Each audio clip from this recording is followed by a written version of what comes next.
Mga master, may nakapag-message po sa atin na available na raw itong PBB dyan po sa Masbate Province.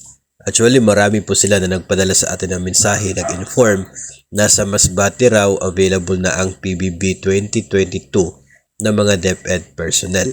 Maging dyan din daw po sa Gapan City sa Nueva Ecija. Pero may nag-message din po sa atin na hindi naman po daw lahat dyan sa Gapan City ang nabigyan na. So siguro yung sender po natin ay galing sa isang implementing school kaya mabilis yung processing po nila.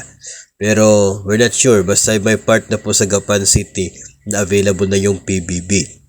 Also, may nag-message din sa Valenzuela daw na division office, available na ang PBB nila. Maging sa Caloocan, through the fire na ang PBB.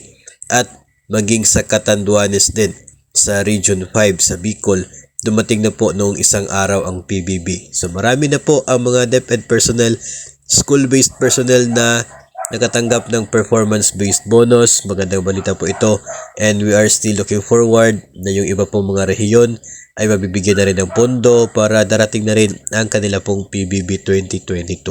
Patuloy po tayo nagmo-monitor sa SARO releases ng DBM at abangan po natin ang mga susunod na releases po nila para malaman po natin kung baka tayo na po ang susunod na tatanggap ng PBB.